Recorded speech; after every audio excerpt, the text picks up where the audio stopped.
Welcome, everyone, to Season 13, Episode 19 of the Will Reads. Ooh, yeah. There was much rejoicing. There was much. Yay. Yeah. This is weird. Yeah, sounds good. Eid is here. I saw him before we started the countdown. He had to go poop. I'm kidding. go I have no idea. Sounds about right. So, want to do a big shout out and thank you to our new patron, John.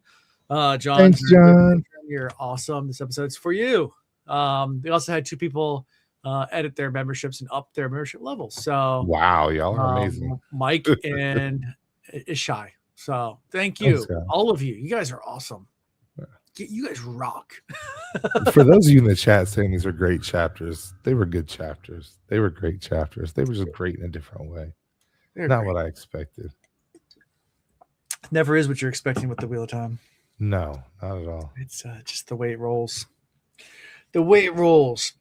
But yeah, so yeah, we did a live reaction. In case you guys missed that, it was for patrons only, at level accepted and above. So if you want to go back and check it out, you still can. You just have to become a patron. Get the live reaction. It was a little different than our normal ones. Normally people pick, because we ask the patrons what they want to do a live reaction on. It was these chapters, or at least two of them. This was a different one than normally. It's action packed. This one's more of a mind boggler. So I don't know. I still enjoyed doing the reaction with you guys, but good word for it. Yeah, we didn't have our normal interruptions other than occasionally just be like, "What?" Yeah, that's what confused me. Like I always expect for them to be exactly what you said, Ian. I expect like action and pow pow and us being able to cut it 1.5 billion times. This time I was like, if you speak, we will miss something important. So don't breathe heavy. Which we probably did. And I even went back and re-listened, and I probably missed some. There was a lot of little things happening here. Yeah, there's a lot. There's a lot that happens in these chapters.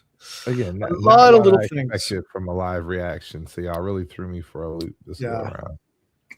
And if you're expecting us to do a live reaction for one particular chapter on the final book, no.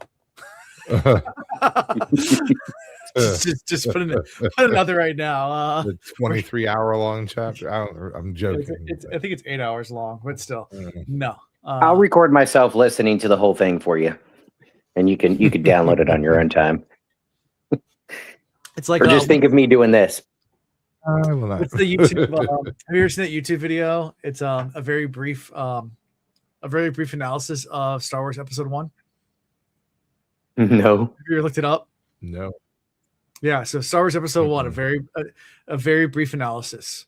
It's a 12-hour video and it's literally him talking about the episode for 12 hours and all good content. Oh, wow. It's like not bad. It's good content, but it's like it's literally a little brief.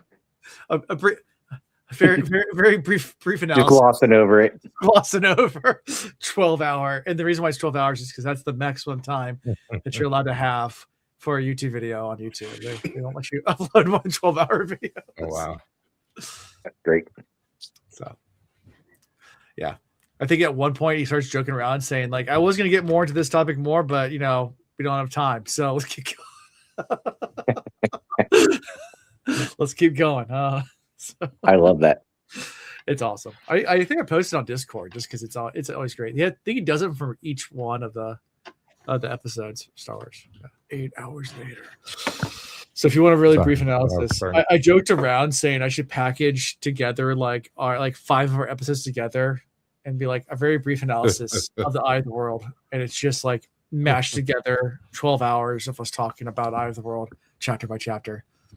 Or how about when we're done, let's just schedule a day and we'll do the Wheel Reads Max episode, and we'll literally cover the whole series, and we'll schedule it out for 12 hours and have guests along the way.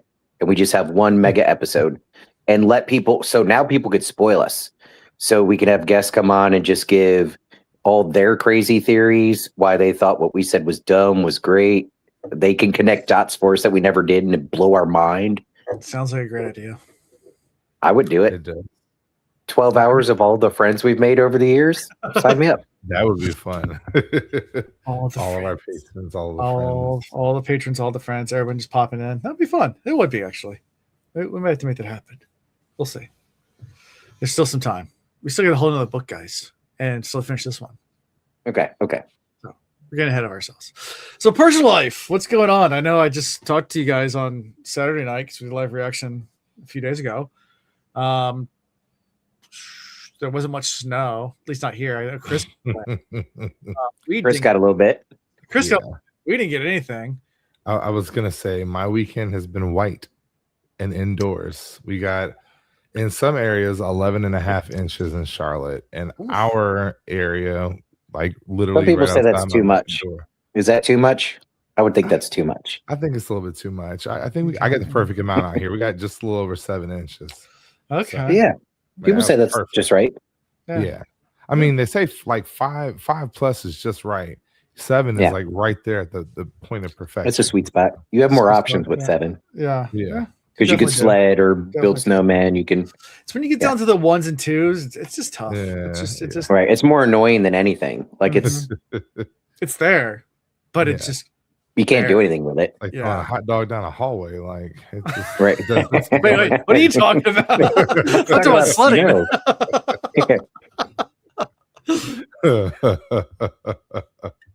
He's got the magic brew tonight. Oh yeah, the magic beer. Woo, well, I just have a ton of them left over Christmas, so I'm just. Yeah. How was your weekend, Ian? I don't even. I'm back into the twilight zone with work.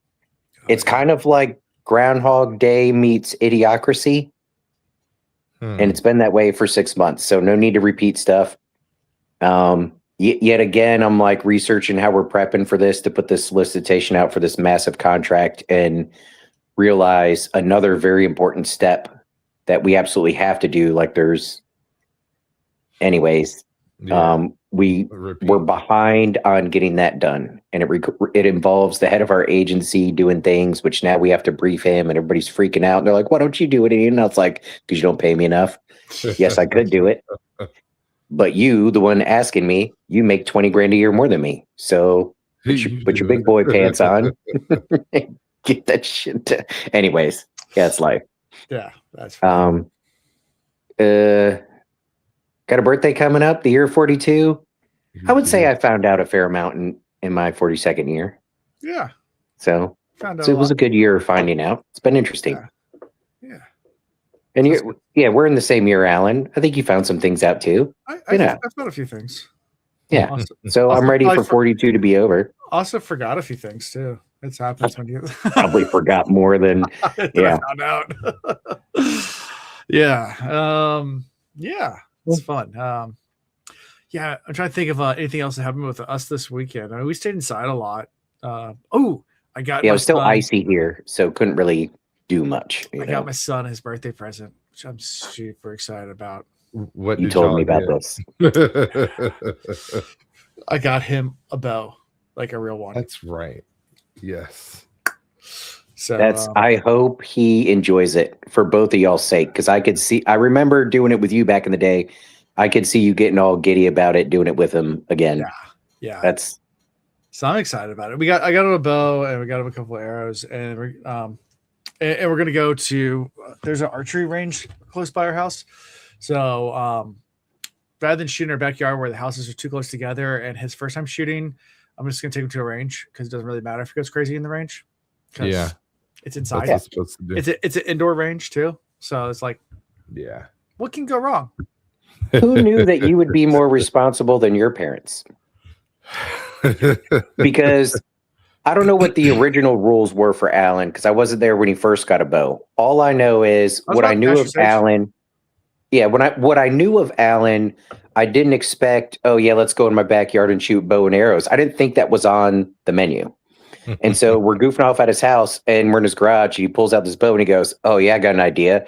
Literally walks out the side door, like goes thunk and shoots a tree. And I was like, "We can do that here?" And he's like, "They've never really told me not to." So. That sounds like an Alan. Yeah. I was like, "This is awesome." They did look like all Monty Python too. He just opened the door, like casually draws the bow. Full eye contact with me. Never looked at what he's shooting at. He's like, I've been practicing this for years. Yeah. No, it's no. We Yeah, it was one of those things I forgot I had it. So like I think it was like one of those days. Like I didn't even remember I had a bow, and like I opened a You closet stumbled on door, it. and I was like, oh, there's my bow and arrows. Want to shoot it? And you're like, wait, we're just allowed to do that? I was like, yeah, let's go in the backyard. It was great. It was fun. Yeah, I used to shoot Yeah, all the so time now when you I was get to do young. that with your son. Yeah, That's so cool. Full circle, man. Yeah, full circle. It's gonna be fun. I'm looking forward to it. So hopefully he enjoys it. I'm hoping so. I think he will. He's really into Zelda right now, so I think just having like a bow, because he asked for a sword for his birthday, and like I'm like, I'm not gonna give him another styrofoam fake sword. I'm not gonna get a real sword yet because he's only 8. So yeah, I could give him a sword, but I'm gonna give him a bow first. Let him do the bow. The sword comes later. But the sword's always a good present too. I mean, I'll take a sword right now. I'm about to turn 43, and if anyone wants to get me a sword for my birthday, I will take it happily. It'll be the best present I got. So I love swords. I don't think that goes away once you're 8 years old. Like the rest of your life, like swords are cool, dude. Yeah. My sword collection is slacking. Like between the moves and then my house being broken into once, like my collection just, how you know it was somebody close to you because they knew exactly what to go for. And like, who takes one of Legolas's swords, not both of them? Like I had legit like collectors stuff from the Lord of the Rings. Half of those were gone. Like Whoa. But one day I will rebuild said collection. Really? I bet Alan's not teaching about the flame in the void. Listen, we don't teach about the flame in the void here. We talk about, channeling your inner power and use as much power as possible because give it all you got. We work with the dark side here. Dark friends teach differently. Yeah. But yeah, fun times. Let it consume you. Yes. Yeah. It's be fun. So I'm looking forward to doing some archery this weekend. So I'll report next week how it went. So that's gonna be Saturday. We're going to the range. Do. Yeah, be fun. Anyways, that's all the announcements. Go ahead. I'm sorry. Those are all the announcements. That's all the announcements. What else you got? I was saying you'll get to watch your progeny the same way Avienda got to watch hers. Yeah. Let's hope for better results. Hey. Those too soon. All right. I have speculation and thoughts and theories.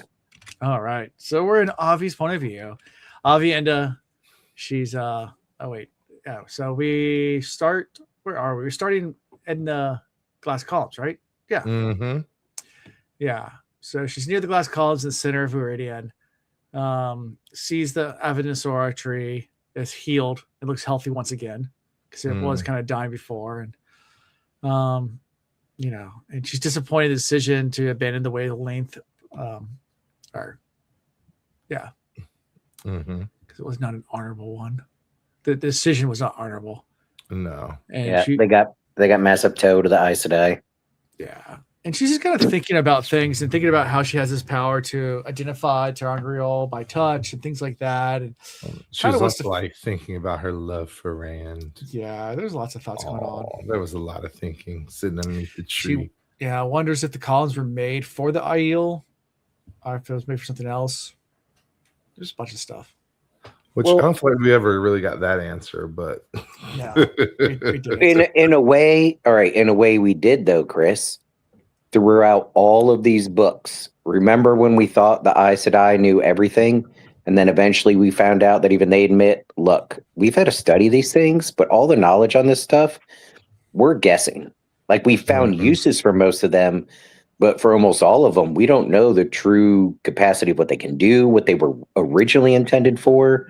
They're just finding ways to use them. So like I'm applying that even to this. Like, yes, the Aiel had a very specific use. They've been using it for many generations, but what we're about to find out is it can do so much more than just showing you your past.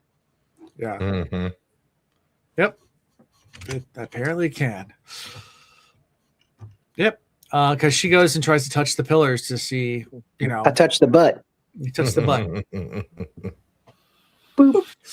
Yeah.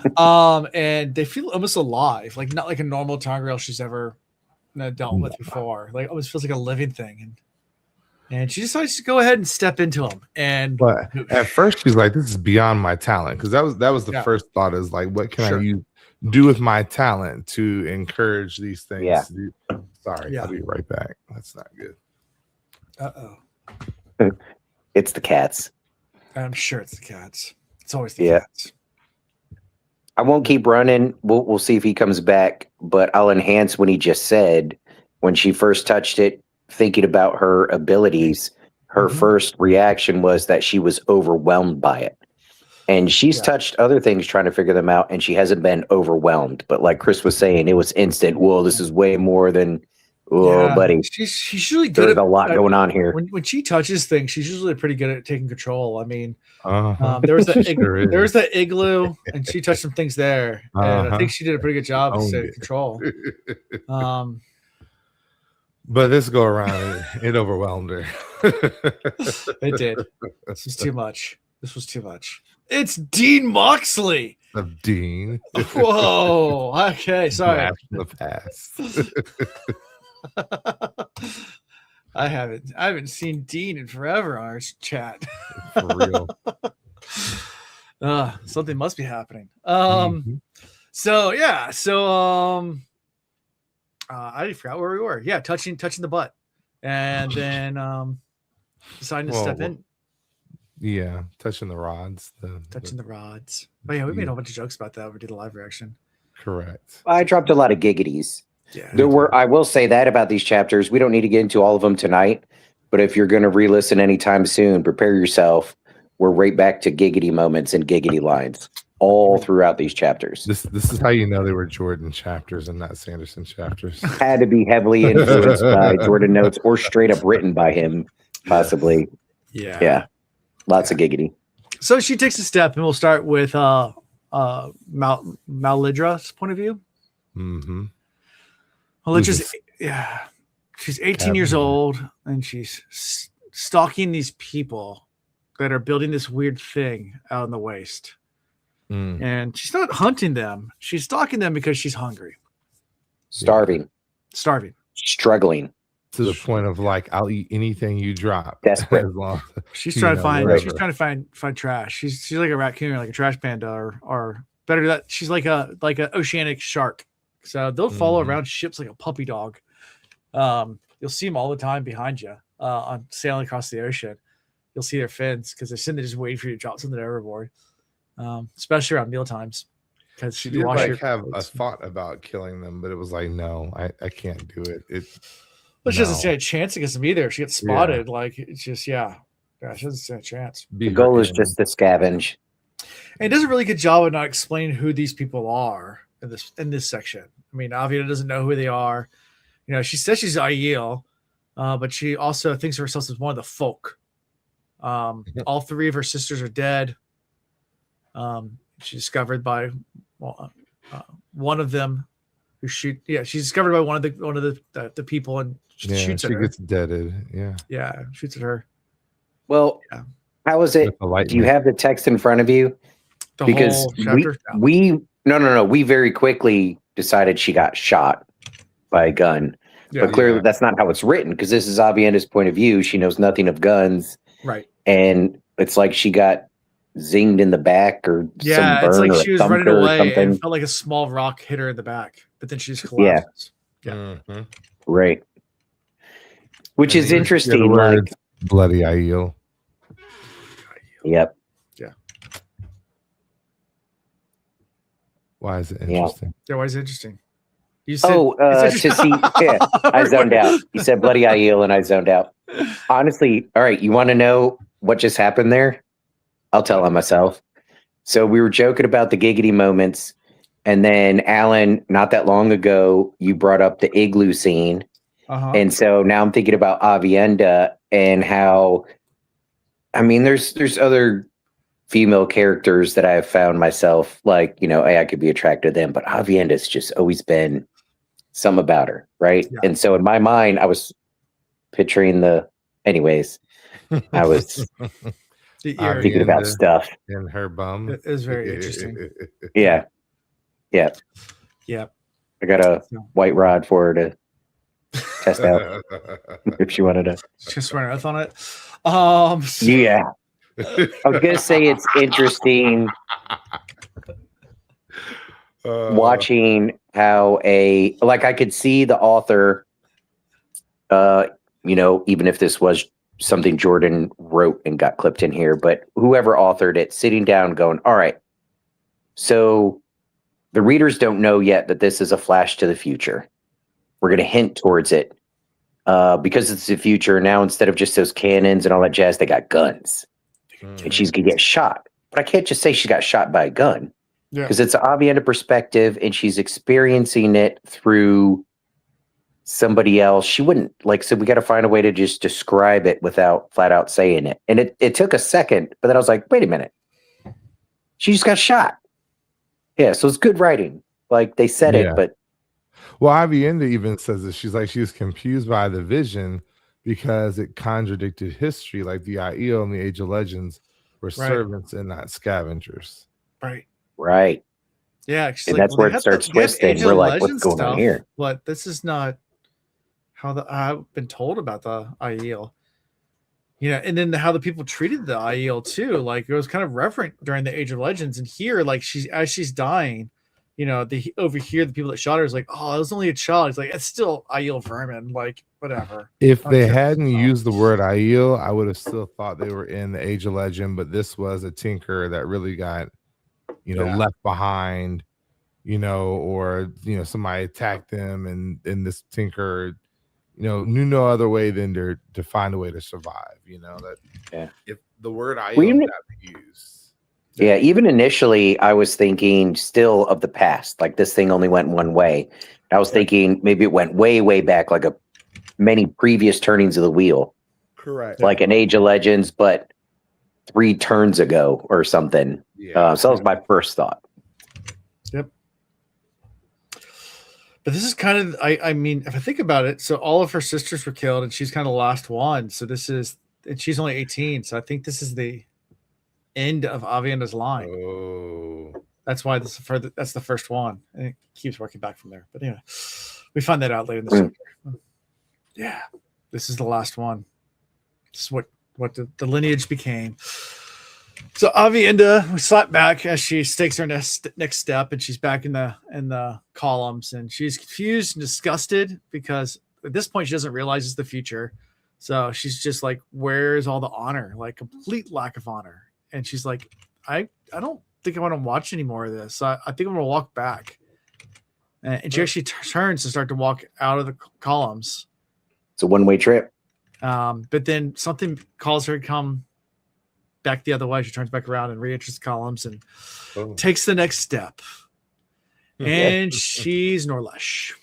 Yes. Yeah. Is this the one with the baby? I think so. Yes. They have some. This is the one where they're trying to barter. Mm-hmm.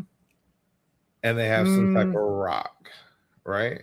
It's next one. Alan, you're gonna have to hint us on each one because so even still they jumble up on me. Norlesh's point of view, but Medellin, who I think is her husband, has spent days searching for ore because they're talking about how all these outlanders. She has some type of rock. That's right. Yes, it's the rock. Yes. Okay. Yeah. We don't know what the rock is. Like it could be gold, it could be silver, it could be what is the stuff that the seals are made out of? Quinliar. Does that come up in nature? I don't think so. Or I think that's made by the power. Yeah. See, I was wondering that. I was going to say something when we were doing the live reaction. Like, is Quindiar something that comes in nature and can be made, or is it something that is just made with the power? I think it's only made with power. So then, like, what type of ore? I wonder. Is this maybe coal even? Because we're moving on to a new age, so maybe. I mean, the other one they're building railroads, so and iron, steel. Yep. Yeah. So they're the Outlanders come to take it all, and he doesn't understand why it's worth so much to them, and but the Shan Chen, which they still haven't identified him yet here, won't allow him to trade with the Aiel. Mm-mm. And Norlish doesn't know what to do because they're trying to trade for food, and like no one lets them trade, and they can't gather. Yeah, completely distraught. Like it's a really sad story. Like just to listen to it, I'm like, man, that like, and they're starving.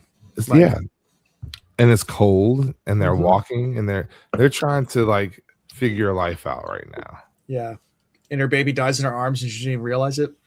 Yeah, that's the part that really threw me. Yeah, that was tough. That's a really tough scene. Just because whenever there's, I had to set the phone down for a moment on the live recording on that. Yeah, that's always. It tough. felt. I mean, I know there was a point trying to be made. I feel like it wasn't necessary. I'm not mad at the writer for throwing it in there, but yeah, that was a kick in the. Yeah, definitely. Well, and I'm just thinking like we're kind of, we don't know it yet, but we're walking backwards from the future. Like this kind of ends a potential line. Like we are seeing literally where all of the endings happen for Avienda's people. I.e. part of the dragon lineage, which is crazy.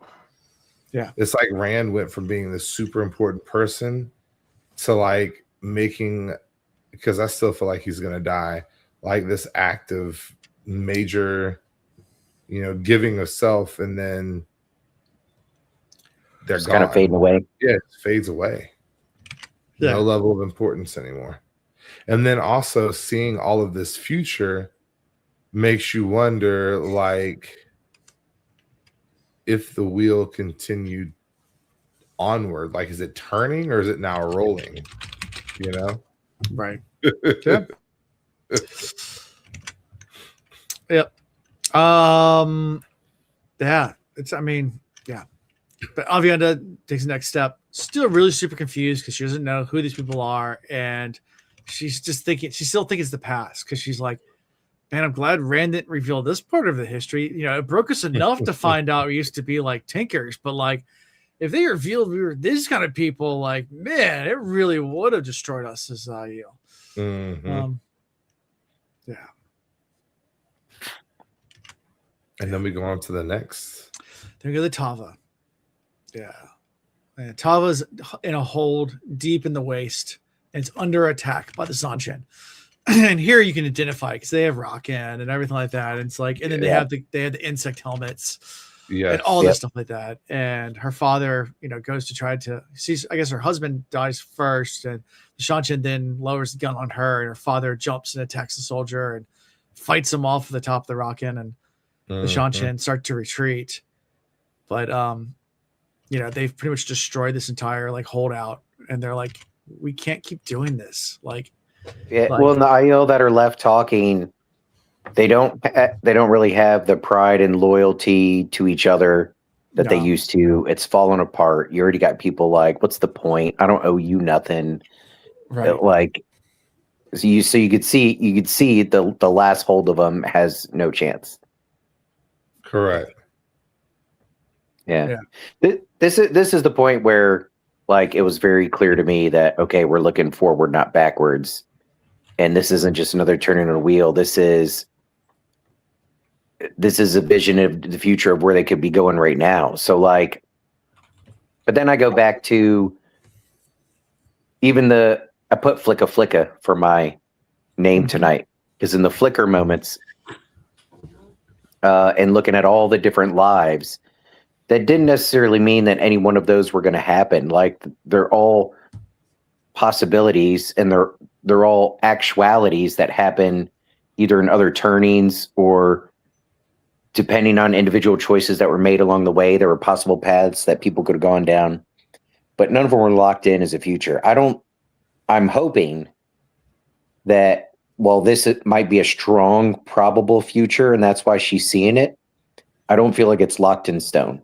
Yeah. I've never felt, even though we talk about the pattern, like kind of pushing and pulling and kind of forcing things in a certain way, there's still always been hints, more than just hints. We've seen examples where the Taviran especially have the ability and certain areas to change the pattern itself. Yeah. You know, they could do You a little gotta bit more be- than nudge it. So like gotta it's be- not You got to be careful messing with timelines, dude. Did we talk about this? correct. The multiverse splits. Yeah. Well, yeah, no, but then you can really screw things up. You leave power vacuums, Right. like, yeah, it can turn on you. But I will- sometimes the difference between like a horrible outcome like this and a much better outcome, it could just be if you could go back far enough and it could just be a small nudge of one event that slightly tilts Like another having way. 3 kids instead of 4. Or, Yeah, I mean, to be real, Avienda could just not leave from Rhuidean, and then who knows? What if because of this she refuses to sleep with Rand again and she never has kids with him? Oh no, that'd be she's messed already up. like you said. Sure, got one bun in the oven. I believe so. That is what we have Tam for. He can travel. time traveling. Tam. He can go back and fix it. He can go back and fix it. The you fact that screwed up. time travel actually is kind of sort of happening is kind of hilarious, though. Yeah. Yeah, in a way, it is. I mean, we know how to time travel into the future. We just don't know how to go back. Yeah. I mean, we've already discovered that. We know exactly how to time travel to the future. Yeah. Yeah. And the Matthew math. McConaughey movie, they did it. Yeah, Interstellar, and that's that maths. Like you can do that, but yeah, going back's the hard part. Yeah. Anyway, Now, if you want to be able to call BS on Alan, when this episode's over, Google gravity isn't real, and then go down that rabbit hole about how everything we base all of modern physics off of is wrong, and that will explode your brain. oh yeah, there's actually a really good like YouTube video about that, like how to explain gravity to different levels of intelligence, and it's really really fun because it's like how to explain to a 5-year-old, how to explain to a high schooler, how to explain to like an undergrad, how to explain to someone who has a physics major, how to explain to someone that has a basic physics degree, and then how to explain it like on a quantum physics level. And it goes through each one, and when you get to the higher levels of how to explain gravity, it's like it gets to like we don't know. We don't know how any of this works. We were kind of actually hoping you don't wouldn't know still be watching. But But if you made it this far, we'll let you in on the secret. How it works Yeah. and why it works. Because one we of the plug it into these equations and they all balance out. We think it should always work, but we don't know that it will. Yeah, so it's a weird thing where like so, and this is where gravity is really really weird. So like gravity is one of the weakest. Actually, is the weakest force. It's super weak, but it's the only force that compounds. So it's the only force that can form black holes and like compound to the point where it can become super strong. But like so, like electromagnets, you build a bigger electromagnet, it doesn't necessarily create more. You can build a stronger electromagnet. It has nothing to do with the size of it at all. It has everything to do with the power output of that electromagnet. It's energy. It Yeah. has, What my it has wife nothing to says do with about the me. size of it. Where gravity has everything to do with the size, and it compounds, which that doesn't happen with any other force. It's weird. It's just Yeah. Happens it's with me. weird. The short answer, if you Google what I said, is that gravity isn't really a thing in itself. It's a residual of other processes that are going on. Right. And so when you stop worrying about gravity and you start paying attention to what it's the residual of, that's when you can really start nailing things down. But Gravity is a constant rather than a force. It's not really a constant though. Like it fluctuates. There is more gravity. yeah, depending on mass Let's and see, like, yeah. I'm trying to think. In Hudson Bay area, they actually have higher gravity than it does like in the Indian Ocean. There's less gravity. It might be the Well, other way around. specifically in the ocean somewhere, there's this weird low gravity point. Yeah. Have you read about that? Yeah, Like it's over in the they Indian send- Ocean. It's a really Yeah. low. It's lower gravity. So So weird. can I float? Ooh, I weigh less. I need to go there. You could jump a little higher. You It varies, but it doesn't fluctuate. What does that mean? That's what my wife says about my performance. Yeah. Anyways, Gravity I don't know is how weird. this has anything to do with what we were talking about at this point. We've gone so far. Yeah, I asked my son that. I remember when he was little, and my wife told me to stop teaching physics to my son because this is when he was really little, and I was talking about electromagnetic force, the magnetic force versus gravity. And I said, what's more powerful? You know, magnets are the entire gravity of all of Earth, this entire planet we're on. He's like, oh, Earth's bigger, so Earth. And I was like, all right, now watch this. And I put a paperclip on the ground, the tiniest little magnet. And I was like, look, I beat gravity. It went up. It's this little magnet. It's stronger than all of Earth. It did not hold the paperclip on the ground. He was like, that one little tiny magnet is stronger. It lifts. He's like, so I'm stronger than you. Yeah, it does not hold that thing down. Yeah. Anyway, so it's weird. And I'm starting to realize that something's weird. Because she's starting to realize that the Shan weren't in the past. Yeah, she does. After this, well, I mean, all this stuff happens, and they kind of break down. And Aviana finally recognizes that that's the Shan that she's seen in the future, which definitely. Yeah. When it first started, I thought it was going to be neat where maybe we were seeing the origins of the Shan. Right. And I was like, oh, we don't know much about this. This would be cool. But then very quickly it was like, wait a minute. That's not what we're getting. Gonna go back in time.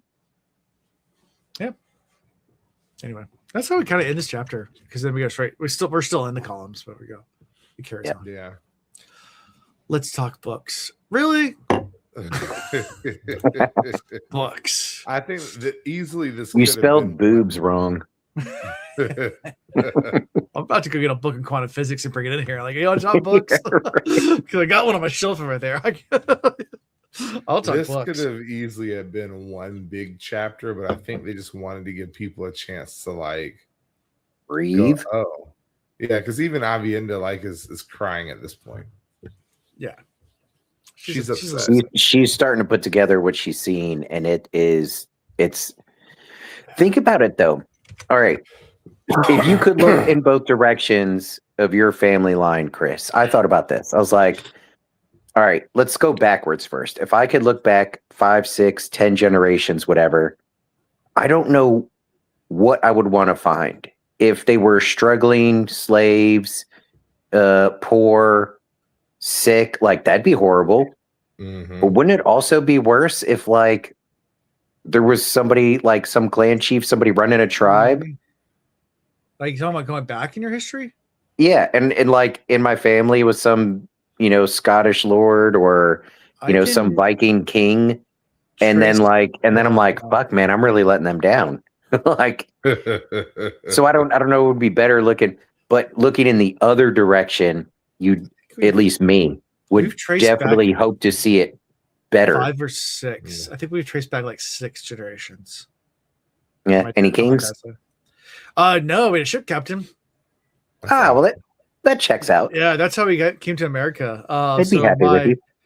Not my grandfather, not my great-grandfather, not my great-great-grandfather. My great-great-great-grandfather was a German ship captain out of Hamburg, Germany. And he used to do a cargo run between Hamburg, and this was in the 1800s, in New York, and across the Atlantic, back and forth. And well, that's cool. And he had a whole family in Germany, and he had a whole family in New York. Back then, they didn't check marriage certificates. So whenever he was on this side of the pond, he hung out with his family over here, and that's where I come from. And apparently, had a whole other family and descendants on the other side of the pond. Was my grandfather had that. Bro, if there's another dude that looks just like Alan that's doing some podcast on some book series right now, that would be hilarious. It's my distant cousin over there on the other side. Yeah. Yeah, so we actually know exactly, at least my dad's side, we know when we came over. It was late 1800s from Germany. Okay, so flip that then, though. If you're able to look and see your descendants after you, I know, like I was saying, for me, I would want to see each generation doing progressively better. I'd want to see them well and healthy, and like I'd be proud to see them succeed, right? But if you look down the line from you and you see poverty and pain and like young needless deaths and stuff like that, that's a mind fuck. So when you say Avienda's starting to struggle here, if you pause for a second, don't just look at it as, oh, one of our favorite characters Avienda is going through this. Like, if you think, what if this was me? That's, bro, that would mess you up. Yeah. I would, and Avienda's, I ask a question, then I interrupt. I'm sorry. My mind just, No, you're and good. we know who Avienda is. She's going to struggle with this for a little bit, but she is going to come out of this swinging. Something big. She's going to say, no fucking way. Right. Maybe she cuts Rand off or doesn't sleep with him, but I don't even think that is enough for Avienda. Avienda would want to change this. Her question probably in all this towards the end is where am I at in all this? Right. Like, what happened to my influence? What did or didn't I do? Or what happens to me? And then how can I ensure this doesn't happen? Bingo. Yeah. Or improve it in some way. Like, there's some things that might be inevitable, but there's some things that we've got to change to make that not happen. I don't know. I mean, look at the way everything's going right now. Do you really think our next generation is going to be that much better off? No. I can tell you that I have traced my family all the way back to the Church of England in the 1400s. And running through the list of people that on my grandmother's side, on her mother's side, that we come from is like, I really should be doing so much better in life. Like, that is like, I when you started saying that, I was like, yeah, when you get and some of those are like people to like be proud of, but not proud of, like Robert E. Lee. And it's like, it's kind of a mixed bag of nuts. Thomas Jefferson, kind of a mixed bag of nuts. But then you look at people when you like think about it, Randolphs and Branscombs, and we're related to them too. And it's like, well, damn, they're still doing great. Yeah. I mean, you've got one dad, 2 grandfathers, 4 great grandfathers, and then it just keeps growing, right? Yeah. So we all are a mixed bag of nuts. Mm-hmm. Oh yeah. Literally. Okay, there it is. Giggity. So yeah, but also we're more mixed now than we ever have been before as well. Because if you go back even like 2 generations, most people were born and died within, I can't remember how many mile radius, but like people didn't move that far. Like the average person didn't. If you just go back 100 or 200 couple villages over, tops. Yeah. My family was one of those weird ones where they were like, we're gonna go to San Francisco, we're gonna go to North Carolina. We're like, that was the rare. Men, because they were mechanists, like they worked on trains. Okay. And they helped build bridges. Like literally, and they were all military. Oh well, that also checks. We broke that circle. Like my uncle's generation broke the tradition of being military men. All great uncles, grandparents, all them, they were all military in some way. So yeah. Yep, that'll do it. Yep. My uncle started smoking weed and it was like, yeah. That's about right. So anyway, on to chapter 49. Ready? We were already in 49. Wait, were we? Yeah, I just said Avienda was upset, like she was appalled. Yeah, that was the end of 40. That was the end of 48. 49, we're back in a character point of view. We're in Laudelin's point of view. Which one was that? That's 20 years since the Shanshan gained the. Hold on 1 second. Is that the? I think that was the a wise cute little voice. That was a cute voice. That's why I have faith in our future, because Alan has beautiful children, and they're all getting all mixed up in the world. And he's supposed to be in bed. It happens. Anyways, so this point of view, in 20 years, it's been 20 years since the Shanshan gained the Andorian war machines. So Madeline, all they've ever known is war. All she's ever known is war. And this is when she goes to meet the survivors at the Council of 22, which is only the 3 clan channel and 2 wise ones. So, and none of them can channel. It's just basically, they used to have the 22 clans or whatever, the Council of 22, and now it's just like 5 of them left. And this is when they decide that it's not good to keep groups anymore, and that they're just defeated. Yeah, whenever they come together, they're just easier targets. Right. You also learn that the White Tower's fallen at this point. And the Black Tower is struggling itself. Yeah. Which is the fact that the Black Tower is still in existence. Right. It's kind of crazy because it made me think like, okay, so did we defeat Taim? Did he leave the Black Tower? Yeah, Did what the version of the Black Tower exists? win?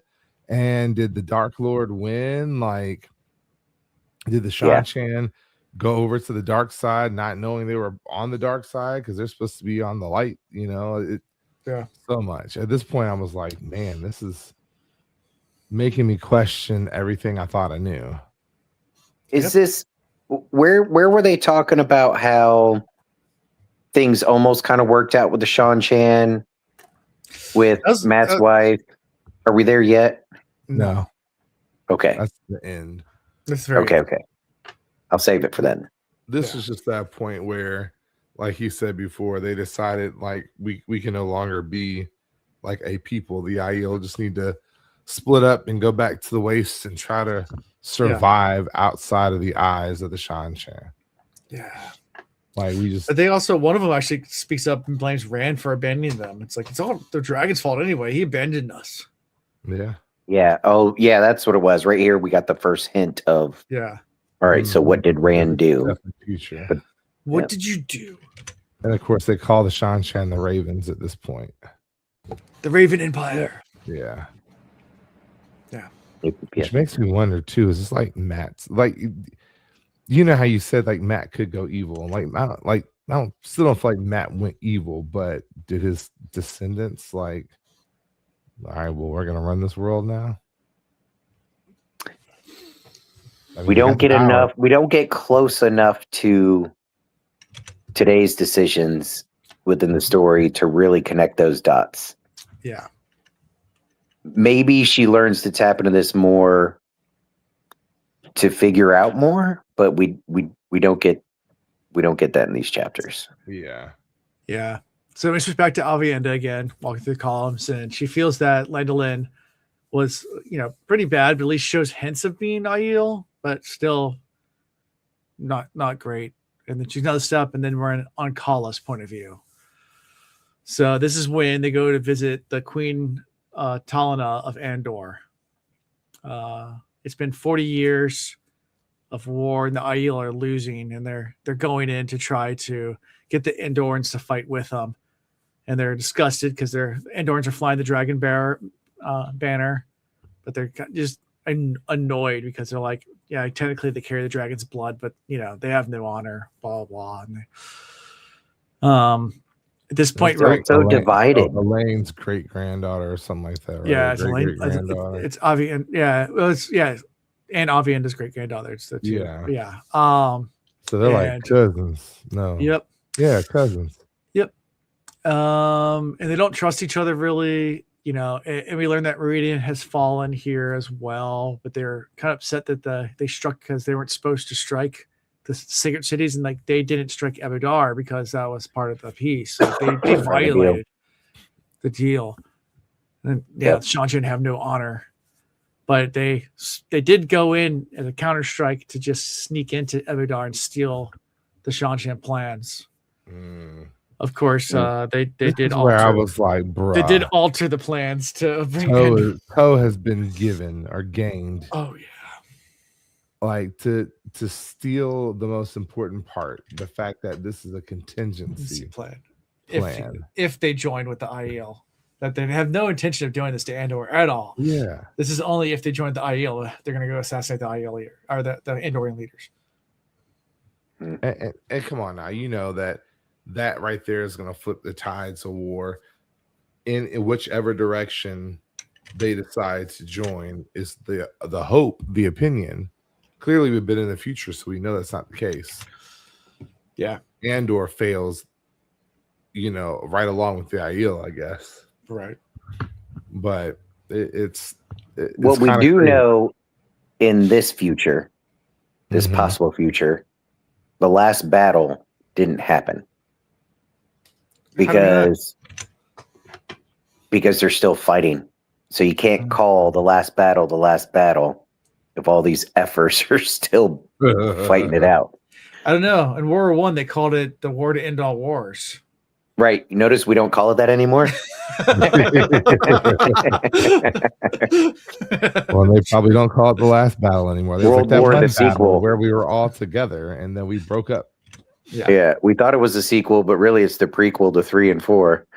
Yeah. So, anyways, I will say this is kind of what bugs me. I've mentioned it in these other chapters where you have people getting into new leadership positions, and then their instinct is to let's figure out how this is going to be carved up. Because, after the last battle, da da da da. And I keep saying, I was like, I don't understand why people keep plotting like this. What's coming is supposed to, one way or another, just radically change the world. And like you're prepping yourself already for division after that. Yeah. Like really tentative alliances just to fight the last battle, but then you're also planning how you're going to carve stuff up, maintain power, rule over people. These are on our side, those aren't. Like, I feel like there's people missing the point going into this. Yeah, and given these visions actually could be more harmful than not. I mean, it's really easy for someone then to have a victim mentality.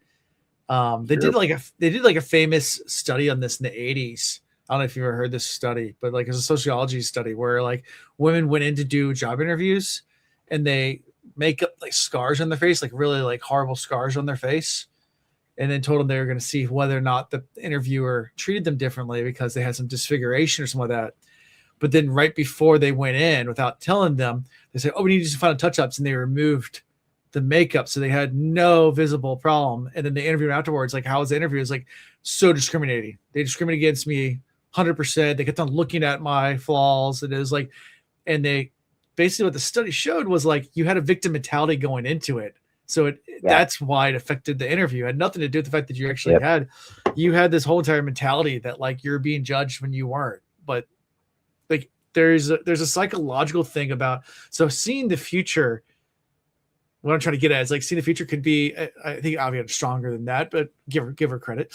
But but it has the potential if she spreads this around again. They're like, well, we're all damned anyway. So have that mentality that hey, we're right. That's why I linked up her personality. I would be ashamed of this series if this turned Avienda into that victim mentality, into that Debbie Downer. I could see her going through it a little bit.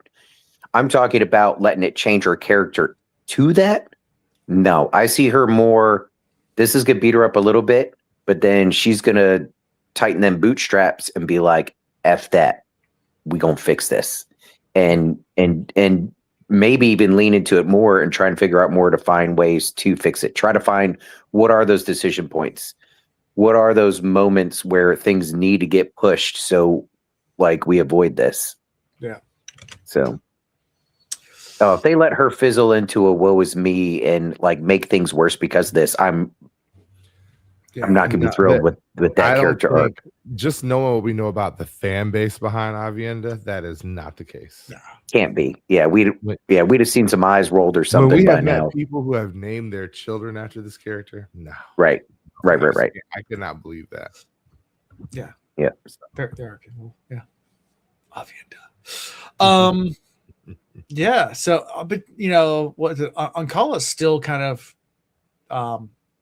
thinks that the Dragon Empire will still replace the Raven Empire. She's still hopeful at this point, whereas the previous visions, or I guess the future visions, the previous visions for Avienda, they were hopeless. Here, she's still hopeful. So they haven't gotten to hopeless yet. They're prepping for war. I mean, I think the thing that we all set to realize is that the dragon tore down what defined an Aiel, right? Yes. So then we have this big community of people that are trying to redefine their way, and it's much easier just to go back to what you know. Right. And they're fighters, they're warriors. Yeah. So like this gives an opportunity to like go back to war with an adversary that is worthy of the fighting. Yeah. Now they didn't realize they were going to get completely dominated.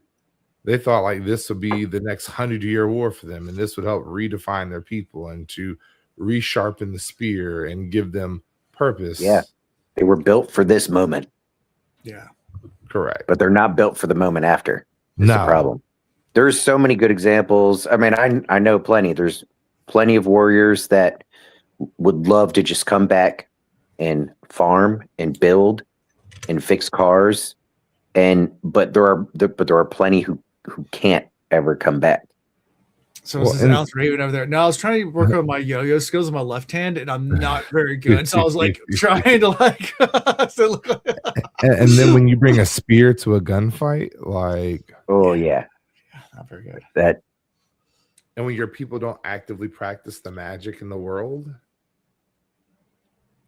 when the other people have armies of magic users, so they're using magic and technology against your spear. Yeah. Not Look, man, work. Here's the thing. Y'all know I work for the government, and DoD, like most agencies now, but DoD has approved AI tools, and they want us to run all of our products through there to see where they could be enhanced, this, that, and the other. So this is where everything's going, right? Meanwhile, I still got people that get paid a whole lot more than me struggling with Outlook, that don't know how to put not a one formula into Excel. And they're getting instructions to, hey, use this AI tool to help make your products better. They are bringing sticks to a gunfight. They don't know what they're doing. I just need those efforts to retire. Jeez. Anyway, sorry, tangent. We use AI all the time at work. You've got to. You have to. If you're not, you were missing out on a huge time saver. Oh yeah, dude. Well, I'm not gonna get too much into it. I have a new AI software I'm using, and it does so much stuff. It's awesome. Like I'm just like, sweet. Yeah. Yep. And the meeting note taker is great when you're talking about something next week, and then somebody's like, "I didn't say that," and be like, "Well, I thought I heard you say that. So and so in the group thought they heard you say that, and the AI tool wrote it right here that you said that. So we could all be wrong." I can tell the AI to play it back, and there's the snippet. There it is. That's where you said it. That's what you said. Yeah, I use an AI note taker, which is awesome because we have all these mandatory trainings, and my AI note taker will actually automatically join all the Zoom and team calls and send me a one-page summary of all the to-dos and everything I was talked about. I was like, I would never go to training ever again. Like I'm just like, I don't need to. My people will call your people. You have people? I've got AI. It goes back to the whole thing, like, don't call a meeting on something that could have been sent in an email. Like, please don't waste my time with an hour-long meeting when it could have been literally a 5 bullet point email. Because my AI tool just summed everything you just said in 5 bullet points. And everything else you said was a waste of time. Correct. It was less than a page, and I missed nothing. Yeah. So I don't know. Fun times. So we get to the last. Oh well, Alvienda, thinks about her granddaughter and is disgusted by her lack of honor and just what she's doing here. And then we get to the final vision, which is Padra. We start out with Padra killing one of the Sanchin. and then fleeing through Gateway, return to the Aiel camp, and it's all the clan chiefs are meeting, and it's described as the first time all the clan chiefs have met since Tarmangaiden. So you get the last battle. Tarmangaiden did happen. They mention it here. Cringing. No. You're gonna have to rename it because it's no longer the war to end all wars. Yeah, there you go. Well, I mean, it was the last major war because these are just. At this point, the Aiel are just kind of riffraff. Street rat, I don't buy that. Yeah. Let's not be so hasty. I think you're rather tasty. And that's what Padra was like. I'm gonna go kill me some Sanchan. Like that's not very Aiel like. Yeah. Gotta still eat. Gotta eat to live. Tell her about it when I got the time. Street rat. Riff raff. Yeah. That's what we're this but, is they ask her, like, it's like, you killed some Sanchez. Like, yeah, they're expecting our camp. They're not allowed to come in here and inspect our camp. And some actually nod in approval, but some are like, yeah, this is not going to be good. They're like, this is not a good thing. And she's like, whatever. Like, we didn't have to sign on to the dragon piece. Like, they excluded us from it, so it doesn't apply to us. We can do whatever we want. They can't come over to us and do anything. We're Aiel. It's like they have our this point. They're like they have our wise ones. So they're collecting all of our people that can channel. Like we have to rebel at some point in time in some way, and this is the way I choose to do it. And she just so happened to be Avienda's daughter, which means she's the daughter of the dragon. Right. And so she feels like she's got some authority here. Yeah. But they're not, like you said, they're not happy about them kidnapping all the wise ones, demanding it back. They refuse, and they decide, to go to war over it. I mean, that's pretty much the main part of the scene is that they're like, let's go to war. And I said, we've always been at war. We've been too soft now. Of all these time of being too peaceful, it's time to go back to war. I've said it before, but this for me is a moment that reinforces like what can Avienda take from this and then go to Rand? How can she influence the way the last battle happens to try and prevent that? Well, one of the major problems is the way the Shan-Chan do business. You fight them long enough, they get the opportunity to take more prisoners. They just get stronger. Yeah. Because they'll take your channelers and then turn them against you.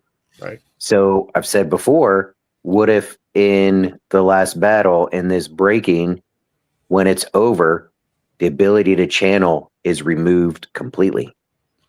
Well, we know that that's we lose channeling. Well, if they lose channeling, then that changes how this future happens. It could. It could be a way forward. The dragon they can could channel from birth. I mean, they're already. I mean, the ones inside of Elaine are channeling. Right. Yeah, but what I'm saying is there's something Rand could do, perhaps, that would end channeling. So this would just be a possible future that doesn't happen like this because we can end channeling altogether. It's like one of the best things that could happen for humanity right now would be as if nuclear weapons just didn't exist and the technology to build them didn't exist. Just boom, gone. But we can't do that. And so like we have this constant threat and we still have countries that try to build up and everything, and it's always looming over us. But if there was a way to just, that's not part of our reality anymore. I mean, human beings would still find ways to kill each other, don't get me wrong. But if we can get rid of the ways where we could annihilate the entire freaking planet, that'd be nice. Yeah. With a few pushes of some buttons. Yeah, that would be great. Yeah. Right. But we can create stuff without even nuclear power that's just as powerful as nuclear weapons. What was it? The rods? The rods of was it the God rods or something like that? That they never claim they never put up in space. Right. Or the Moab, the mother of all bombs. Well, that was still explosive. Like the rods of heaven, I think it's what they're called. That was to kinetic. put up. Yeah, because it was just tungsten rods that they were put in space and then drop down and basically dropping meteorites would have the power of like 10 nuclear bombs with kinetic energy. But like no heat signature, no nothing. You're just dropping a giant heavy piece of metal on a city and just annihilates the whole city. Like like what happened to Russia? We squished them with a rock. Yeah. That'd be bad. Yeah, but I guess that's what I'm saying. Like if let's say the three of us had the ability to look at all of the potential futures for humanity and in all the different flicker moments, looking in the future within 3-4 generations, it's like human beings just kept finding a way to annihilate each other on a massive scale. If we had the ability, if we came back here and had the ability to be like, all right, we got to be able to remove XYZ, which is the technology that gives them this capability. Like we would have to try, right? Yeah. And Avian is not stupid. If she looks at this and the Shan-Chan problem, now there's another part where I was going to bring this up as well. I'll jump there now, but essentially where they talk about Tuan, like they almost had a good agreement with her. Right. And then something happened to her and things changed and da-da-da-da. So like there's room there to influence that relationship. Maybe to get Tuan to either change her mind sooner, or let's say in this possible future, Tuon dies a little prematurely and it's the next person taking over that causes the problems. Maybe they find a way to keep her alive. So there's other ways to try and change this potential future. But removing the ability to channel really, I mean, it levels the playing field for a lot of people, except then Elaine would be like the most powerful kingdom with her cannons for a little while. But yeah, well, but Shan have a lot more strategic, or not strategic advantage. they could, yeah, they do with their ability to fly with the rocking. Yeah, they'd still be strong, but and they've got numbers and they've got ships, and they have been preparing for war and battle for as long as, if not longer than, the Aiel. And they also are accepted of technology. Yeah. So the inevitability they do assimilate of and taking over is a thing. Like that, if they make the decision to take over, they're gonna take over. It's just that the quickness, the speed of it wouldn't be as when it wouldn't happen as quickly. So yeah.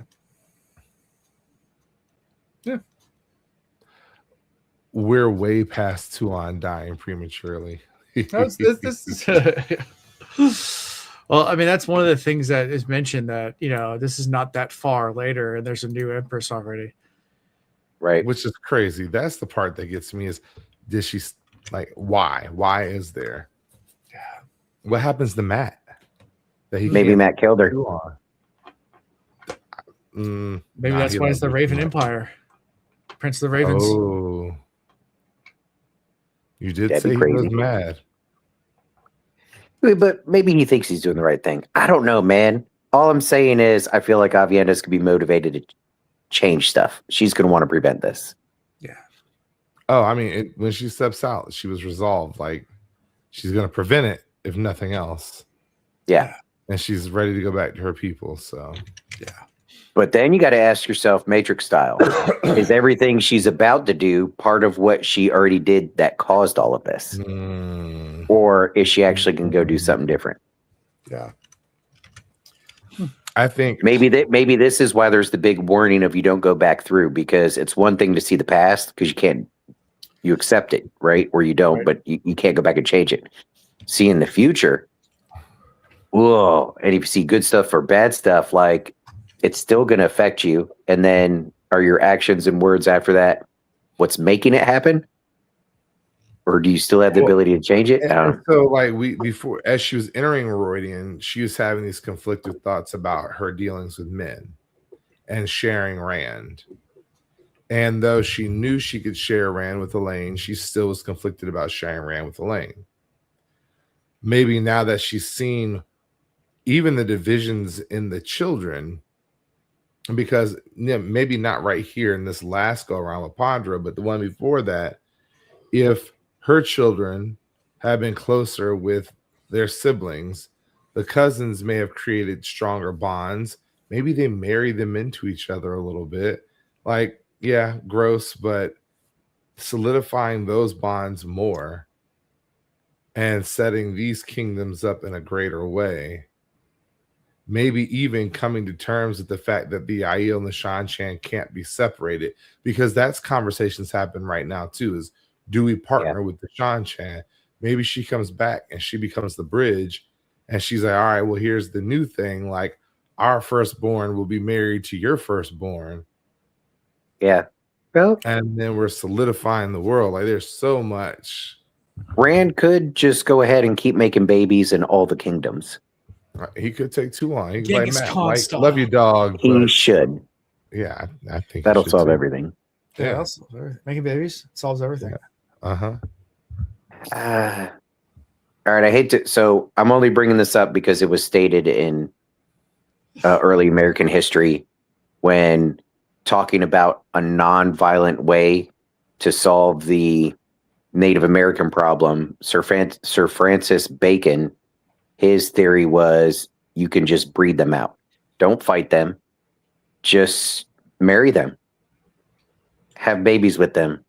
And in 2 generations, they'll just be us. I'm not pro that in any way. He didn't mean that. I mean, you could happening say now. that's a better way than like going and massacring or whatever.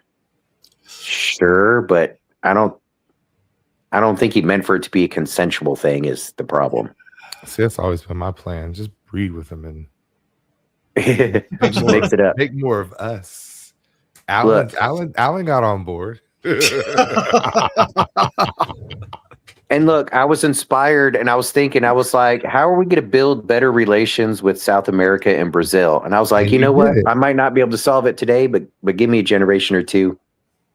I've been drilling it. I've been slowly, like subliminally giving you this message, and now you know. I'm involved in international relations over here. There you go. And I don't know the age of your wife or the level of fertility. Well, did you have the snip? I can't remember if you had the big snip or not. I did, but you know it's always reversible. We're both pretty healthy. Yeah. We could. We're not going to. It's a long question. What do Ian and Chris think? Is it possible that future, like a third arc, or what Moraine said that she saw in her letter to Tom in the rings? Or is it a definite future like? You say like men's, but we've already seen examples where what men sees around people has changed. It's not often. Now, what she sees almost always comes true, but like there could be, depending on Tavarian pushing and pulling. I refuse to. Will the pattern course correct? Like you try to change something and it would just change something else to get back to where it was. I think if they're either smart or lucky enough or Tavarian enough as a group, I think they can nudge things. Well, here's the thing, right? I think Rand has decided the same thing that the Dark Lord is what we're going to call him has decided. The Great Lord. Thank you. Excuse me. I think Rand has come to the same conclusion. That's why sometimes I hear like Ian, like Rand is the Great Lord. Like I think he realized be one and the same. We need to separate. We need to allow the Great Lord to do what his plan is, which is to throw the wheel off its course. Like it can no longer be a wheel. We need to break it. That way we can move on. Right. I think even Rand's idea at this point is we're going to break it and let life move on. Yep. But he wants to get rid of the evil in the world. So he's going to let the evil break the world and he's going to kill the evil so they can move on. Yeah. Yeah. That's the answer. Let it happen. Just let it happen. Let it be. Yeah. Yeah. Try to destroy the samsara. Is that the Buddhist belief of cyclical rebirth? We don't need that. You don't need samsara. No.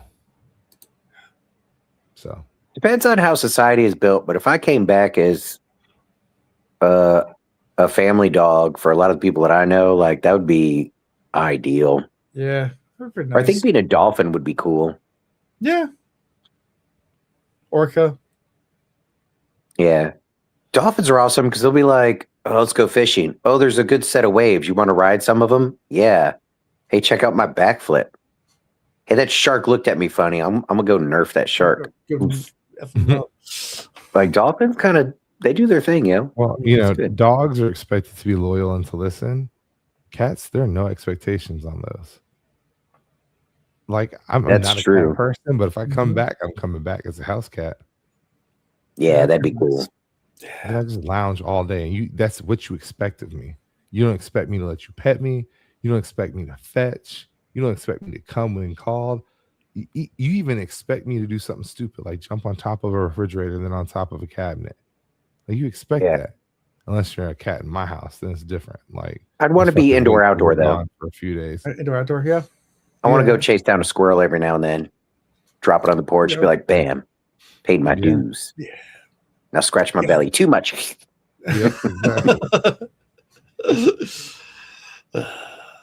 Good old cats. I don't even know where mine is right now. Somewhere. He hides all the time. He only shows up when I have food for him. That's exactly. I want to live. Oh, you got dinner? I'm on the way. Yeah, it's the only time he shows up. He just hides every other time. Like, there's some people that have been in our house don't even know we have a cat because you'll never see our cat unless you pull out the food. Then he shows up like out of nowhere. He's like that, like the druggy and half baked that just like pops out of nowhere. So you start rolling a joint. Like, what's up? What you got over there? People, yuck. Goodbye. I always forget you have a cat. Yeah. Yeah, I do somewhere. Exactly. It's probably behind you somewhere. Yeah. Those are our chapters. We got one more. We got one more. This one's short though. Chapter 50.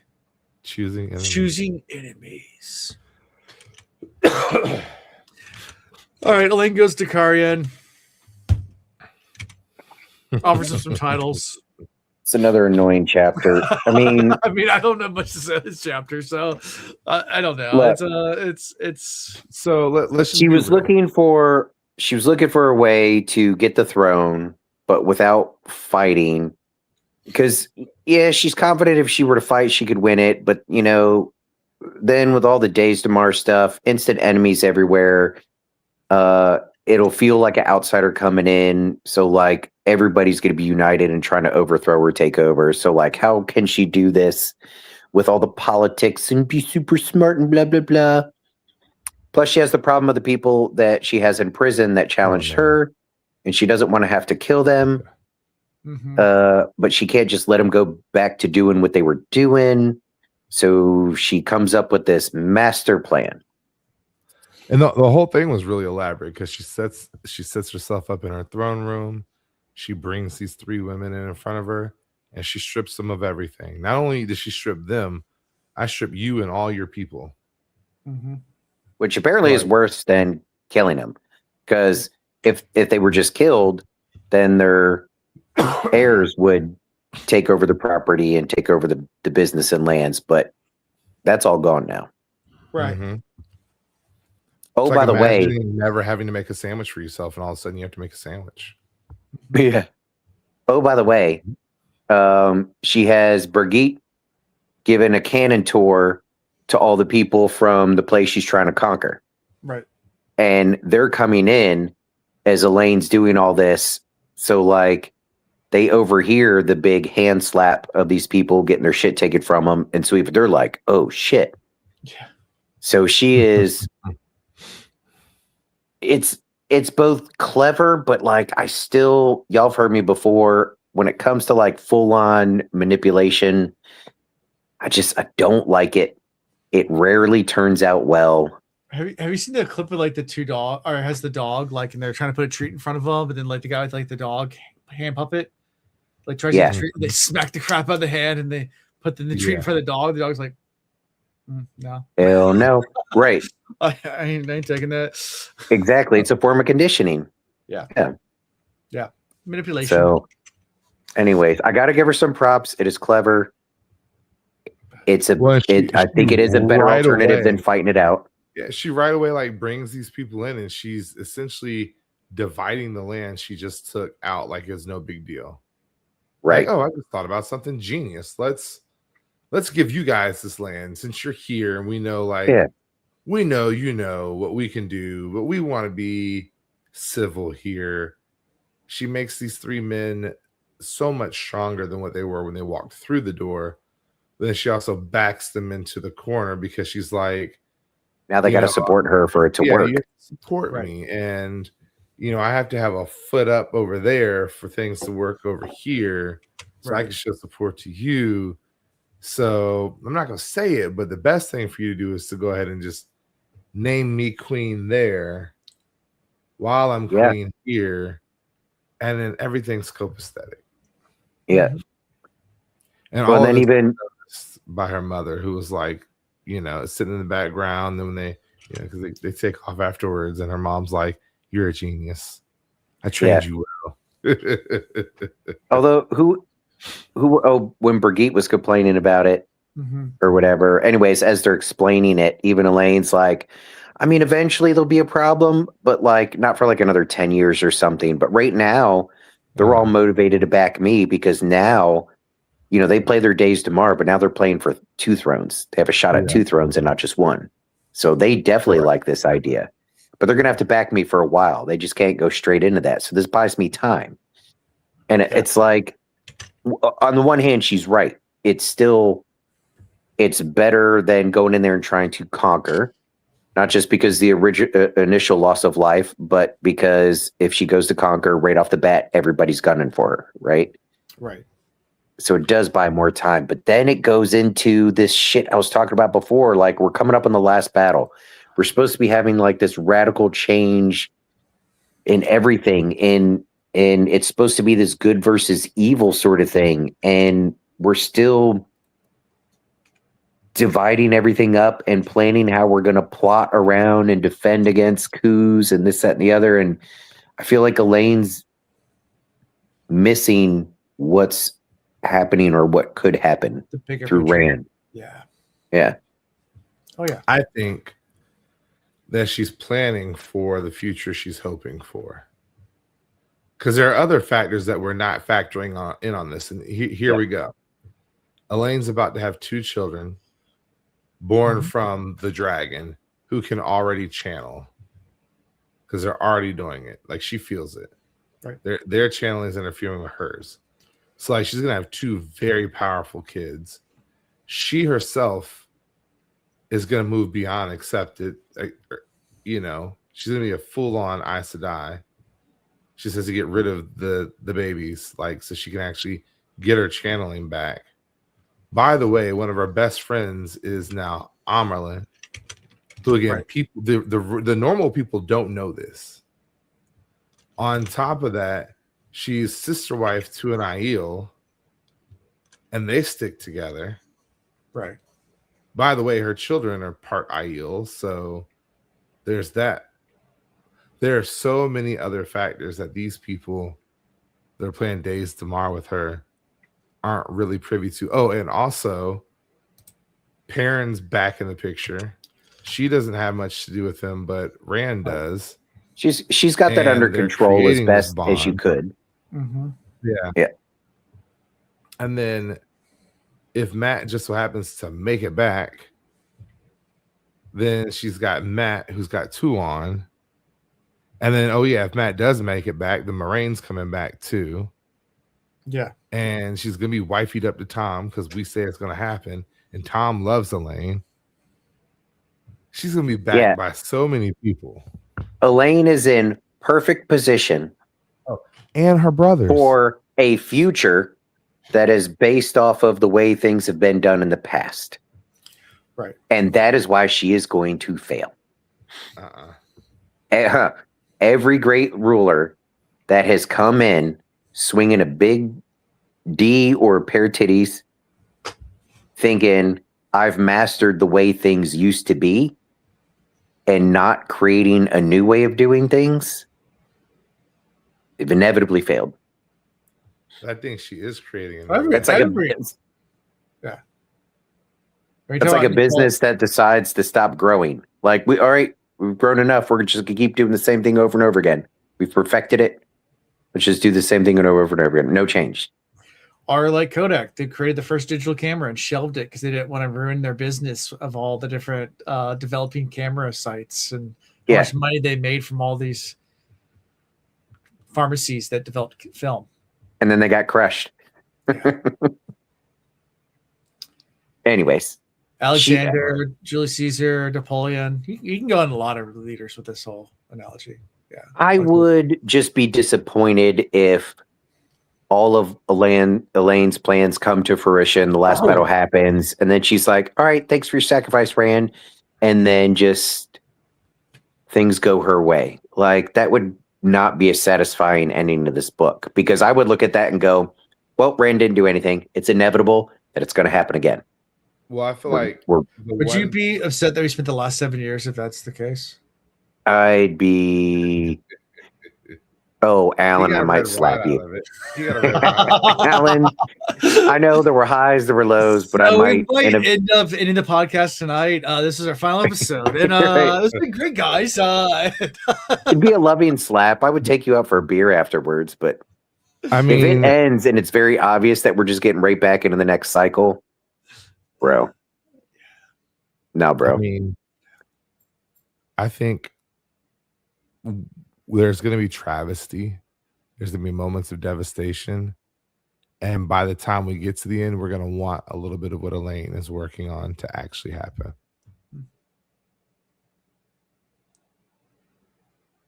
Yeah. Patron slap exclusive. For 1 month only, like we have max like patronage and bring in thousands of dollars. I'll get to smack Alan. The slap heard round the fandom. Yeah, pretty much. I wouldn't. Pretty much. I would slow it down at the last second, grab his cheeks, bring him in close. And then drop a possum down his shirt. Do a pocket veto. Yeah. I forgot about the pocket veto. I don't know how many times in in high school that used to be one of Ian's go-to moves. Like, hey, listen, I want to tell you about your idea. Come here, come closer. Oh no! Only slap. I'm surprised I didn't get my ass beat more often. Yeah.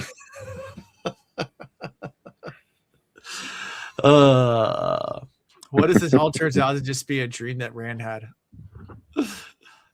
We've talked about that. Wasn't before. that thrown out there? I think so. Yes, we have definitely talked about that before. It could be. Rand wakes up, it's just Tam making waffles, and the two are like, "Hey, how'd you sleep last night?" It's been done before. If that was it, I'm not saying that would be the worst ever. It all depends on how they write it. There's the potential for that to be okay-ish, but I don't think that's it. Tam waffles. Tam forgot an ingredient to the waffles. Instead of going to get the ingredient, he goes back in time to where he was when he was buying stuff to make the waffles and reminds himself to buy that other ingredient. Yeah. Waffles are good. Waffles are real good. Mm-hmm. Yeah. Love me some waffles. Anyway, anything else in this chapter? Did Chris freeze or is he thinking? I think he's thinking. I hope he's thinking. I was thinking. I was like, no. Okay, bro, you look frozen. Nothing more. Nothing more. Nothing. Were you stuck on how you might want to see the book end? I was thinking more. Or were you somewhere else? I switched gears. In my mind, I was like, maybe Oliver ends up playing a bigger role. Oh, I still think so. Like it dawned on me as I'm sitting here thinking about it. I'm like, well, Oliver could be a good future for us. Yeah. Why not Matt adopt Oliver? And he becomes like Lord of the Ravens, but a good Lord of the Ravens. And I had I'm not ADHD, but I had an ADHD moment. I've been around my wife too long. And so literally you were writing a whole nother series, a whole nother book series. He was writing it. I was like, yeah, we can have Oliver take over it. Oliver could do it. Because we know you have your theory that he's an old man trapped in a little kid's body. But in my mind, I'm like, I agree. He could play a bigger role. Yep. And what's his name? Nigel is going with Matt and Tom to the tower because he's actually that adventurer. Far Strider. And this is going to be his last great adventure. Okay. Now that I believe is true. Yeah, no. Yep. She said Nigel. Nigel. Nigel. Yeah, no. He's an old English chop. Right. That's what's in my head. Oh, man. All right. Let's see. Rage's machine had a strong moral base. Nice.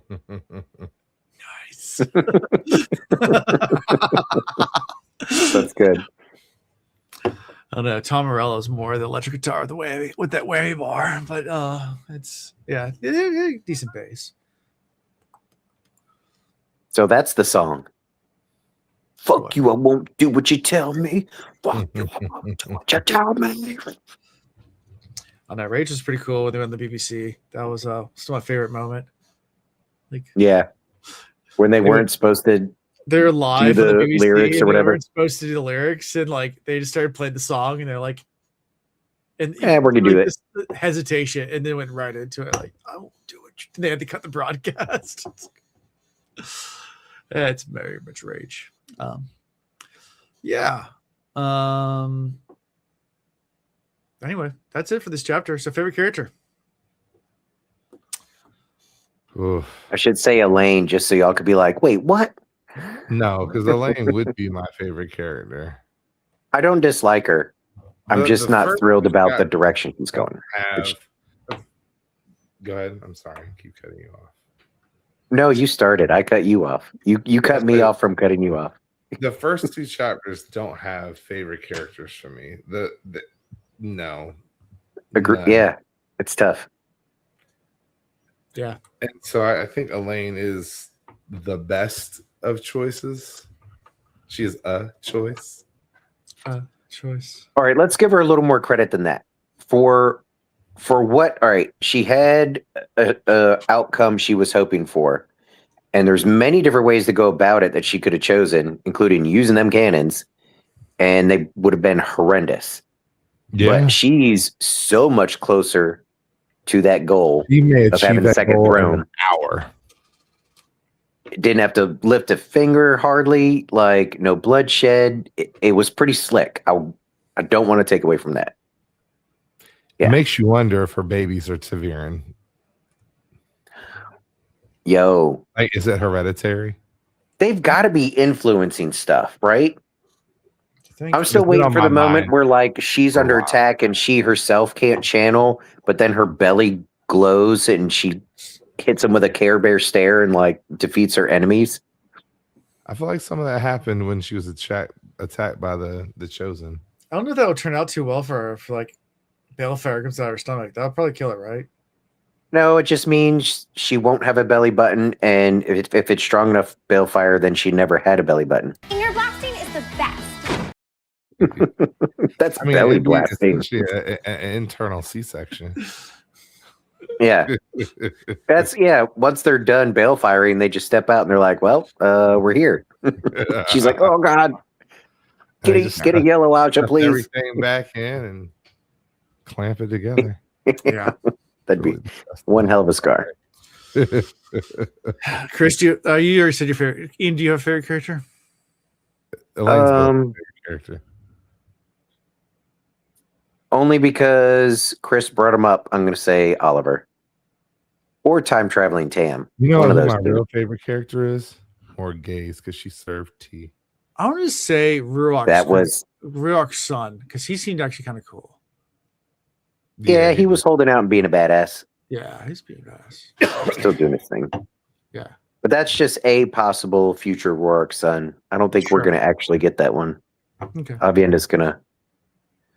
You know what? I got to say Avienda. I'm like... Yeah.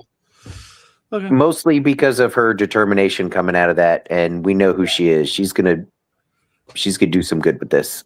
Oh, yeah. He just said Avienda. Chill out, Fisher.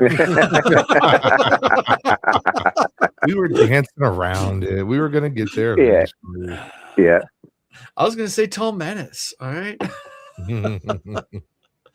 Tall Mayonnaise. There you go. Avienda will be my favorite character when she changes the future. Right. For me, it's still more for what she's about to do, because she just got punched in the gut for 2 chapters.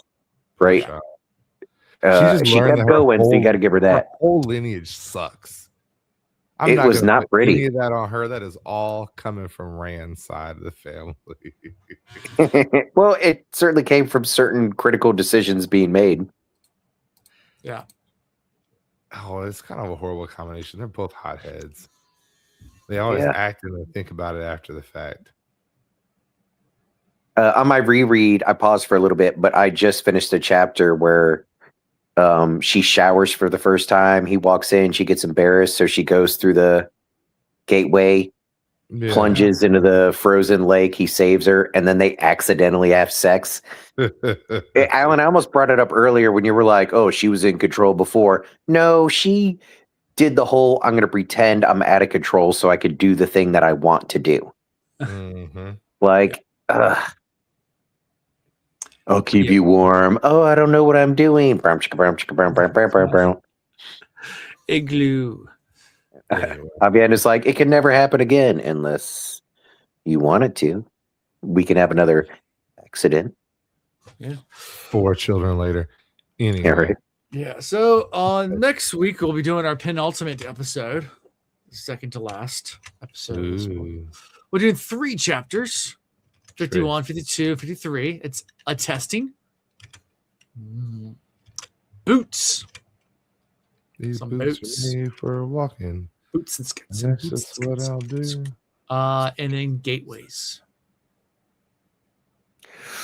Gateways is Sean Chan making their move on the tower. Or Or is learning more about them before they do. But I think we're getting back to Sean Chan there.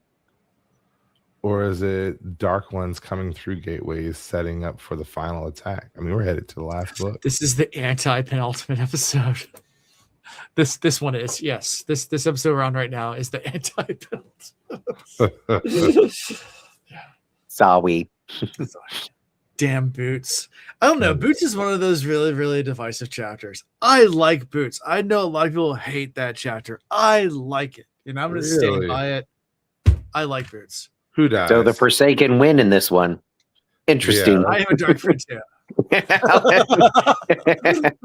Alan is like, I love Empire Strikes Back. It's really, they could have just made that movie and nothing else, and Star Wars would have been perfect. Yeah. Some people don't like it. A lot of people don't like Boots. I like Boots. Now Well, I'm curious. I'll be thinking of you when I listen to it. You know, a lot of people also didn't like Gawain, and Ian loves Gawain. So Yeah. just I 'cause do, the fandom unless something doesn't crazy- like something doesn't mean we have to feel wrong. All right. Is Godwin not liked for reasons that we've mostly already read? Yeah, mostly. There's more, but yeah. There's still, okay. I mean, he continues to be Godwin, I'm sure, but like, okay. And unless something really radical happens, I still like him. Yeah. He means well. Intent matters. Okay. Yeah. Sure. Now I'm curious as to where Godwin messes up.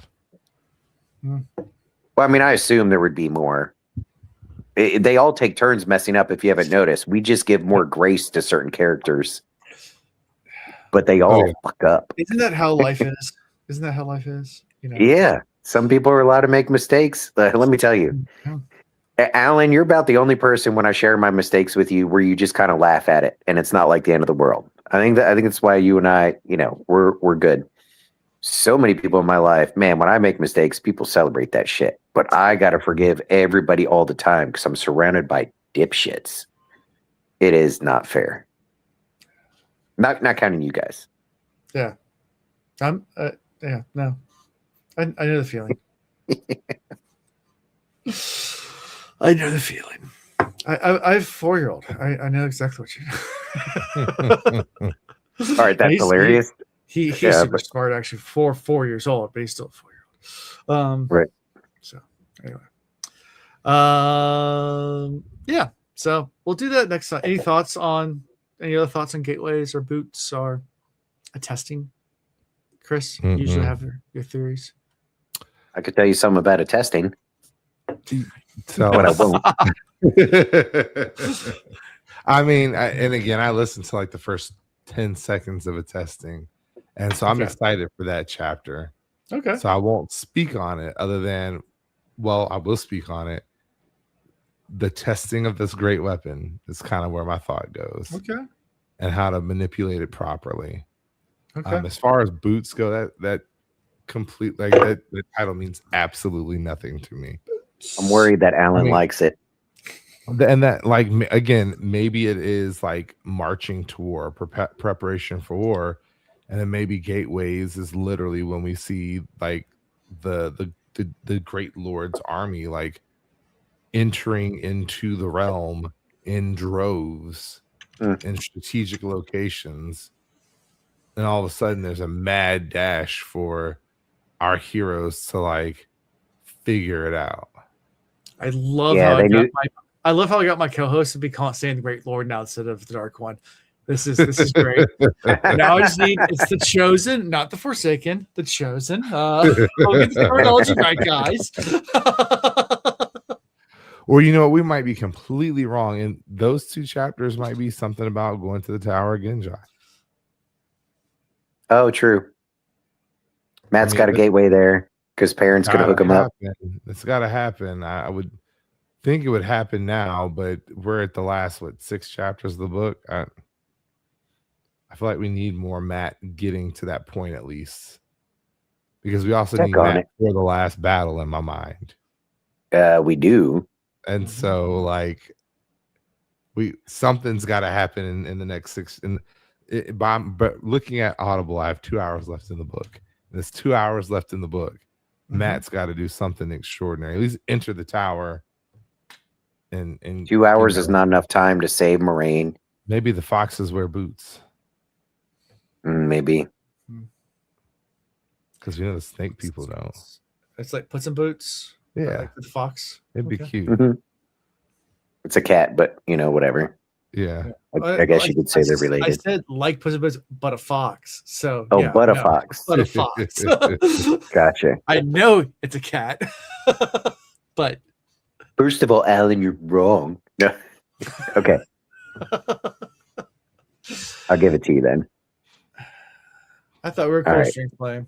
I thought strength playing was cool. Disappoint me. Disappoint me. But I did appreciate you saying this. Praise the chosen.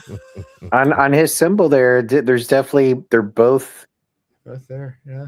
The dark side. It's not light and dark. Yeah. It's just dark and dark. Dark and dark. Yeah. There you go. Interesting. Anyway, how we can be found is thewheelreads.com. It's a website where we have links to all the cool stuff. Go support us on Patreon. You can go watch things like live reactions. We'll be doing more for our final book when we get there, for Memory of Light. We'll probably do a poll as soon as we get done with this, so in a couple of weeks. But what chapters you want, and know that one chapter will not be done or honored. I'm just putting it out there right now. It's not an option. I don't have the time in the next few. I just don't have that time. Like it's just, I'm being a realist. I could take a day off work and do it, maybe. That's what it would require, is everybody taking a day off of work. Yeah. So yeah, probably not happening. But yeah, you can do other chapters. Do it during Jordan Con. Take the whole Friday before it starts and just. I'll be there the whole Friday. I mean, I think I'm leaving to Jordan Con. I'll be down there Thursday. So, will we be far enough along is the question. No, we won't be there till at this current rate that we're on. If we don't miss another week, we won't get to that chapter until June. Gotcha. It is what it is. C'est la vie. Yep. Inshallah. And I would say double up episodes and do like double recordings, things like that. I'm running 3 podcasts right now, dude. I don't have time for it. Anyway. Yeah. Anyway, so we're done. Go check us on the website. All the good stuff. Like, subscribe, whatever the algorithms want. And that's all I got. Until next time. Peace. Okay, bye. Thank you for watching The Wheel Reads. Until next time.